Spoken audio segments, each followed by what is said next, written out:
तो आज आपसे शेयर करूंगी एक ऐसी रेसिपी जिसे दुनिया के हर कोने में पसंद किया जाता है। बड़े हो या छोटे, इसे देखकर सभी को भूख लग जाती है और सभी के मुंह में आ जाता है पानी। तो आज मैं बनाऊंगी बीफ पुलाव, और वो भी अफगानी बीफ पुलाव। बिस्मिल्लाहिर्रहमानिर्रहीम। अस्सलाम वालेकुम। खुश रहें, आबाद रहें, जहाँ भी रहें हैप्पी रहें और हेल्दी रहें। तो मैं हूँ फाइज़ा और वेलकम करती हूँ आपको चटपटे पकवान में। सिर्फ चंद मसाले डलेंगे इस पुलाव में और टेस्ट कोई इतना गजब का आएगा कि आप भी उंगलियां चाटने पर मजबूर हो जाएंगे। रेसिपी को एंड तक देखें। रेसिपी बहुत ही मज़े की है, इंशाल्लाह आप लोगों को अच्छी लगेगी।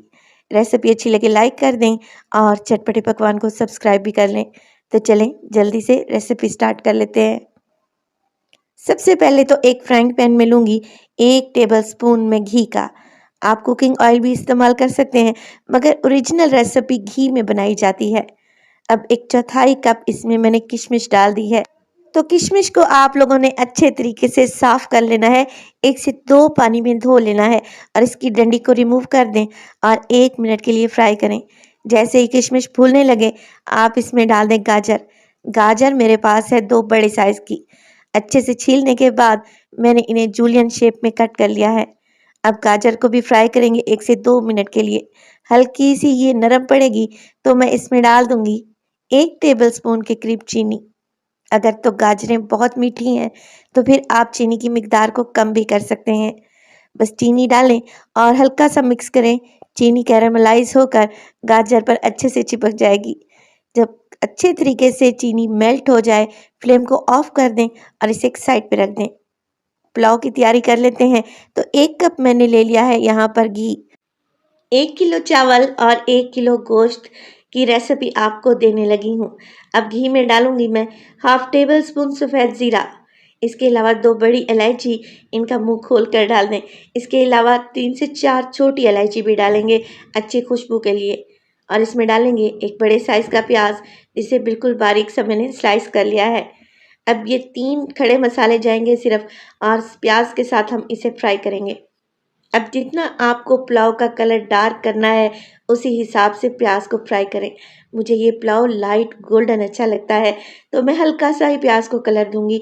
देखिए सिर्फ प्याज के एजेस ही ब्राउन हुए हैं, तो मैं इसमें शामिल कर दूंगी गोश्त यानी कि बीफ।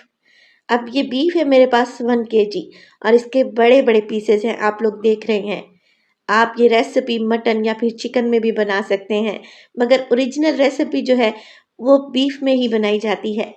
साथ के साथ डाल दूंगी 1 टेबलस्पून नमक, ताकि गोश्त में ये नमक अच्छे तरीके से रच बस जाए। नमक के साथ ही अब मैं मीट को भून लूंगी। असल में ये पुलाव इतना टेस्टी और इतना आसान और सादा है कि इसमें अदरक लहसुन भी नहीं डाला जाता। कुछ ही मसालों से ये बहुत ही ज़बरदस्त बनकर तैयार हो जाता है। गोश्त को भून लें इतना कि इसका कलर चेंज हो जाए। जैसे ये भुन जाएगा, मैं गोश्त को गलाने के लिए डालूंगी पानी। पानी डाल रही हूँ 5 गिलास, क्योंकि 3 गिलास मुझे चाहिए यखनी के लिए, जिसमें मैं चावल बॉईल करूँगी, और 2 गिलास में इंशाल्लाह ताला बीफ अच्छे तरीके से गल जाएगा। कवर लगा देंगे और 1 से 1.5 घंटे के लिए गोश्त को पकाएंगे, क्योंकि हमें यहाँ पर अच्छा गला हुआ गोश्त चाहिए। अच्छा, अगर आप प्रेशर कुकर का सोच रहे हैं कि प्रेशर कुकर में बीफ को गला लेंगे, तो आप लोगों ने ऐसा नहीं करना।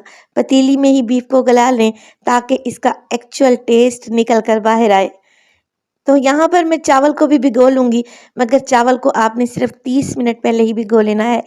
1 किलो चावल हैं और कच्ची बासमती डबल स्टीम राइस इस्तेमाल कर रही हूँ। यखनी को पकते हुए तकरीबन 1 घंटे से ज़्यादा हो चुका है, और यहाँ पर देखें यखनी की मिकदार भी बहुत ही कम रह चुकी है। और बीफ को चेक कर लेते हैं। एक होता है गला हुआ गोश्त और एक होता है बहुत अच्छी तरीके से गला हुआ गोश्त। तो हमने यहाँ पर इसे बहुत अच्छे तरीके से गलाना है, इतना कि इसका रेशा तक सॉफ्ट हो जाए। देखें कैसे आराम से टूट रहा है। बस जी, गोश्त एकदम तैयार है और यखनी भी तकरीबन 3 गिलास के बराबर है। तो मैं इसमें भीगे हुए चावल डाल दूंगी। अगर तो पकते पकते यखनी की मिकदार कम हो जाए, तो फिर चावल के हिसाब से आप इसमें मज़ीद पानी डालें और बॉईल कर लें और फिर चावल ऐड करें। अब यहाँ पर यखनी की मिकदार एकदम परफेक्ट थी, तो मैंने चावल डाल दिए हैं और नमक भी चेक कर लिया है, क्योंकि नमक हमने स्टार्टिंग में डाला था 1 टेबलस्पून, जो कि 1 किलो के रेशियो के लिए एकदम परफेक्ट है। यखनी को मुकम्मल तौर पर ड्राई होने दें, खुश्क होने दें, इतना कि चावल ये सारी यखनी एब्जॉर्ब कर लें। अब हम डालेंगे इस पर गाजर और किशमिश, जो कि हमने फ्राई करके रखी हुई थी दम लगाने से पहले, और फिर कवर लगाकर दम लगा देंगे 15 से 20 मिनट के लिए, बिल्कुल लो फ्लेम पे। और ढक्कन पर आप लोगों ने रुमाल ज़रूर लगा लेना है, इससे स्टीम बाहर नहीं निकलेगी और चावल एकदम खिला खिला परफेक्ट और दानेदार बनेगा इंशाल्लाह। तो अगर आपने इससे पहले ये अफ़गानी पुलाव की रेसिपी ट्राई नहीं की, तो एक दफ़ा मेरे कहने पर आप लोगों ने ज़रूर बनाना है। बहुत ही फ्लेवरफुल चावल बनते हैं, क्योंकि यखनी का सारा फ्लेवर इन चावलों में होता है। और खुशबू के लिए हमने सिर्फ 3 मसाले डाले हैं, और खुशबू का तो मैं आपको बता ही नहीं सकती। रेसिपी ज़रूर बनाइएगा और अपना फीडबैक दीजिएगा कि आपको मेरी रेसिपीज़ कैसी लग रही हैं। बीफ तोड़ कर दिखाती हूँ आपको, देखें माशाल्लाह से कैसे हाथों से टूटता जा रहा है और चावल का एक एक दाना खिला हुआ है। रेसिपी ज़रूर ट्राई कीजिएगा, रेसिपी बहुत ही कमाल की है। इंशाल्लाह आप लोगों को अच्छी लगेगी। रेसिपी पसंद है लाइक कर दें, चटपटे पकवान को सब्सक्राइब कर लें और अपने फैमिली और फ्रेंड्स में भी शेयर किया करें। अपना बहुत सारा ख्याल रखिएगा। फ़ाइज़ा को दीजिए इजाज़त, टिल देन अल्लाह निगहबान।